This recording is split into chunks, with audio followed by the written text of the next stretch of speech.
Segmen keempat, kita lanjutkan pembahasan aplikasi teorema dalam medan.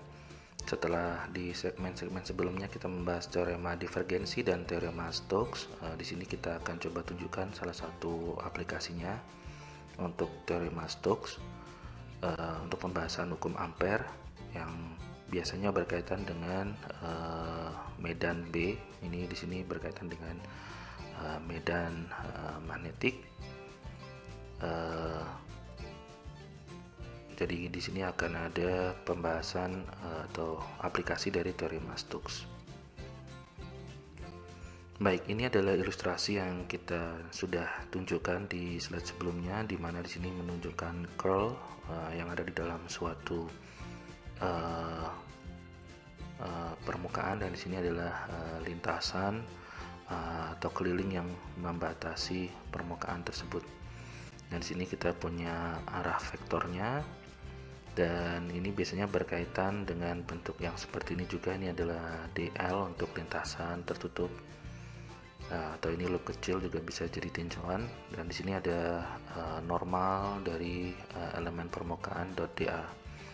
Nah, dari sini kita mungkin kalau kita membahas hukum ampere perlu menjelaskan beberapa hal, dan di sini bentuknya relatif kita bisa melihat kemiripan. Kalau kita membahas hukum ampere berkaitan dengan medan magnetik, kita biasanya kenal dengan aturan tangan kanan, di mana arah jempol ini menunjukkan arah arus, dan jari yang lain, 4 jari yang lain ini menunjukkan kurang lebih arah dari medan magnetik, medan B, begitu ya. Nah, kalau dalam bentuk seperti ini 3 dimensi, kalau saya coba gambarkan secara 2 dimensi, dilihat dari atas begitu ya, kurang lebih akan ditunjukkan gambar seperti ini, di mana arus ini diwakili dengan simbol titik yang artinya ini berarah menuju kepada kita atau pembaca atau pengamat, sedangkan medan magnetiknya ini ditunjukkan berlawanan arah dengan jarum jam untuk medan B-nya.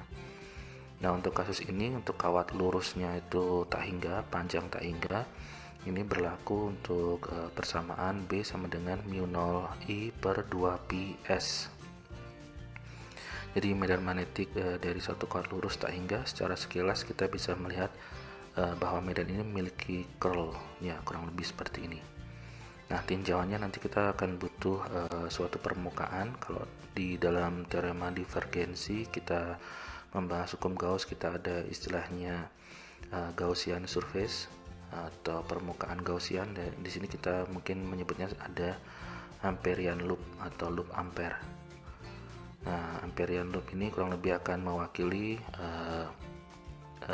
cakupan atau batasan dari permukaan dan juga keliling dari medan yang akan kita tinjau, medan curl yang akan kita tinjau.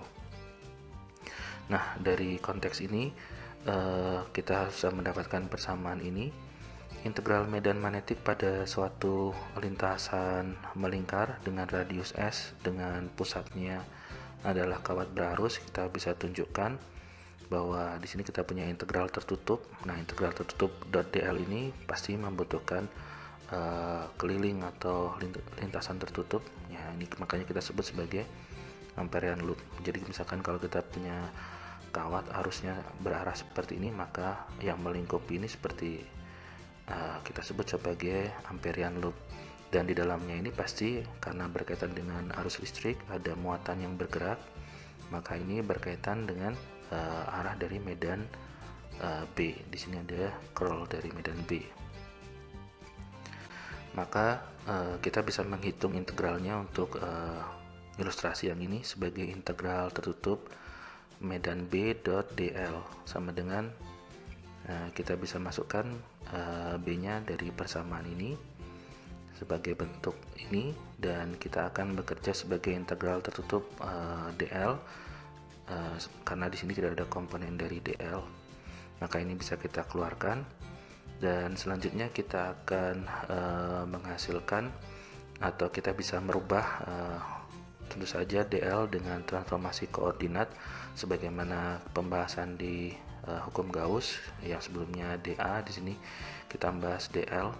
Nah, salah satunya itu karena kita berhubungan juga dengan S, atau S itu adalah berkaitan dengan radius, ya kan. Nah, ini maka kita bisa menggunakan komponen yang berkaitan dengan S atau R begitu ya. Ini berkaitan dengan R dp begitu, atau SDP. Di sini disebutkan R-nya adalah S. Maka dari sini kita akan mendapatkan eliminasi sehingga integral tertutupnya adalah integral dp. Integral dp-nya dari 0 sampai 2pi, maka kita akan bisa menghasilkan bentuknya ini sebagai mu 0i, karena integral ini menghasilkan 2pi, akan saling menghilangkan dan mendapatkan mu 0i. Maka integral tertutupnya kita akan mendapatkan integral tertutup b dot dl sama dengan mu 0i. Ya, mungkin ini yang perlu diperhatikan, ini adalah L vektor, di sini adalah I untuk arus. Jadi kalau di huruf cetak mungkin perlu diperhatikan L-nya seperti apa. Ini berkaitan dengan lintasan tertutup ini. Sedangkan I ini adalah arus. Baik, kita sudah mendapatkan tadi jika kita memiliki suatu batas atau loop besar melingkar dari kawat lurus, maka setiap kawat akan berkontribusi mu 0i. Nah, untuk kawat di luar loop tidak memberikan kontribusi, misalkan di luar loop ampere ini tidak memberikan kontribusi, maka integral garisnya itu akan menjadi integral tertutup b dot dl sama dengan mu 0 i enclosed. Artinya sama seperti pembahasan di teorema Gauss, di hukum Gauss. Ini juga ada istilahnya arus yang berada dalam lingkup batas amperian loop. Kalau di hukum Gauss mungkin kita membahasnya ada Q enclosed begitu ya, di mana I enclosed mencakup untuk total arus yang dilingkupi oleh jalur integrasi.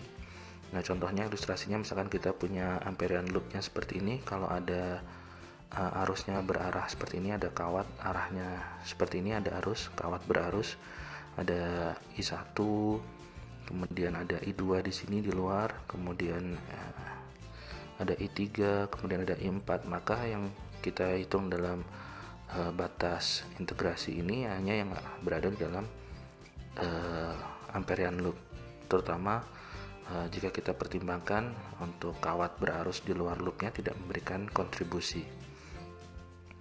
Jika aliran dari muatan diwakili sebagai suatu volume kepadatan arus atau kita sebut sebagai medan J atau vektor J begitu, maka arus yang dilingkupi adalah I enclosed sama dengan integral J dot dA. Karena ini menembus dot dA, kepadatannya nih sebagai vektor J seperti itu.